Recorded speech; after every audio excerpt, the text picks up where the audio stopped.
আসসালামু আলাইকুম, welcome to Sharmin sweet home. আশা করছি যে যেখান থেকে দেখছেন সবাই ভালোই আছেন। আলহামদুলিল্লাহ আমরাও ভালো আছি। সকালবেলা ঘুম থেকে উঠেই দেখি বাইরে ঝুম বৃষ্টি। এত সুন্দর বৃষ্টি দেখে এখানেই দাঁড়িয়ে পড়েছি। বাতাসে পাতাগুলো সুন্দর নড়ছিল, খুবই ভালো লাগছিল দেখে। মনটা আমার একদম ফ্রেশ হয়ে গিয়েছে। মনে হচ্ছিল না আমি আর কোনো কাজ করি। বারান্দায় দাঁড়িয়ে দাঁড়িয়ে বাইরের দৃশ্যটা উপভোগ করতে ইচ্ছে করছিল। আর বাতাসে নদীর পানিগুলো কেমন যেন দেখা যাচ্ছিল, মনে হচ্ছিল যেন এটা একটা চলার পথ। নদী যে এটা বোঝাই যাচ্ছিল না, এত সুন্দর লাগছিল। আর এই যে আমার ছোট্ট বারান্দায় ছোট্ট ছোট্ট করলা হয়েছে, দেখতে খুব ভালো লাগছিল। যতই সুন্দর ওয়েদার হোক না কেন, কাজ তো আমাকে করতেই হবে, না হলে তো কারোই পেটে খাবার যাবে না। তো সকালবেলা স্কুল আছে, তো আর দেরি না করে তাড়াতাড়ি করে আবার নাস্তাও বানিয়ে নিচ্ছিলাম। তো মেয়েকে নাস্তা খাইয়ে দিব, সবাই নাস্তা করবে। তো তার কারণে এখানে রুটি বানিয়ে নিচ্ছিলাম। আর একটু সরি বলে নিচ্ছি, আমার ভয়েসে দেওয়ার সময় আসলে একটু নয়েজ হয়। নয়েজটা হওয়ার কারণ হচ্ছে এখানে আমাদের বাড়ির পাশে কাজ চলছে, যার কারণে খুবই বেশি নয়েজ হচ্ছে। আমরা ঘুমাতেও পারছি না ঠিক মতো। দিনরাত 24 ঘন্টাই ওরা কাজ করছে। আর এই যে এখানে ফ্রেঞ্চ ফ্রাই বানিয়ে নিয়েছিলাম, টিফিনে এটা দিয়ে দিব। আসলে কি দিব, বাচ্চারা কখনো আমার পছন্দ মতো দিলে অনেক সময় খেতে চায় না, আবার ওদের পছন্দ মতো দিলে অনেক সময় খায়, অনেক সময় খায় না। আসলে টিফিন নিয়ে একটা ভালোই রকমের টেনশনে থাকি। আর এই যে ঘুম থেকে উঠেছেন, তাকে ঘুম থেকে উঠাতে মনে হয় আমি হাঁপিয়ে গিয়েছি। জাস্ট এখন সব কিছু রেডি করে এখন স্কুলে পাঠিয়ে দিব। তো ওর কাঁধে ওর ব্যাকপ্যাকটা দিয়ে দিচ্ছিলাম। মানে সে বসে বসেও ঘুমাচ্ছিল। তারপর ওর বাবা নিয়ে বাইরে চলে গেল স্কুলে। আর এদিকে কিন্তু আমি রান্নাবান্নাও করে নিচ্ছিলাম। ডাল রান্না করেছি, ডাল আম দিয়ে রান্না করেছি, আর এখানে ডিম ভুনা করেছি।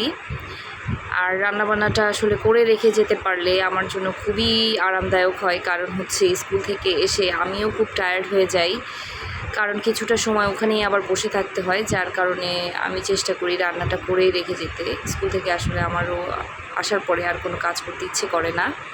আর এই তো এখানে লতি দিয়ে চিংড়ি মাছ রান্না করে নিয়েছি।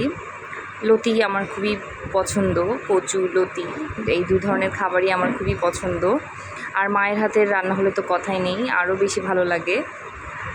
লতিগুলো আমার শাশুড়ি বেছে দিয়েছেন, যার কারণে আসলে রান্না করতে আমার সুবিধা হচ্ছিল। কারণ আমি সচরাচর লতি বাসায় বাছাবাছির জন্যই আমি বাসায় নিয়ে আসি না, কারণ যেহেতু বাচ্চা আছে আসলে ওদের নিয়ে আমি টাইম করতে পারি না। শাশুড়ি থাকার কারণে আসলে সে বেছে দেন, যার কারণে এবার আমরা লতিটা বেশি খেয়েছি। যাক আলহামদুলিল্লাহ। এটা হচ্ছে পরের দিন, মা আসবে বাসায়, বোন ভাই ওরা আসবে। তো মেয়ে তো স্কুলে, আর আমি এদিকে রান্নাটাও বসিয়ে দিয়েছি, কারণ রান্নাটা বসিয়ে না গেলে আসলে হবে না। তো আমি রান্নাটা বসিয়ে দিয়ে যাব, বাকিটা আমার শাশুড়ি একটু দেখে নেবে। তো এখানে আমি মাংসটা বসিয়ে দিচ্ছি। প্রথমে পেঁয়াজ দিয়ে দিয়েছি। পেঁয়াজটা ভালোভাবে একটু হয়ে গেলে, ভাজা হয়ে গেলে আমি এখানে তেজপাতা, এলাচ, দারচিনি সবই দিয়ে ভালো করে একটু ভেজে নেব। তো এক এক সময় আসলে মাংস রান্না এক একভাবে করি।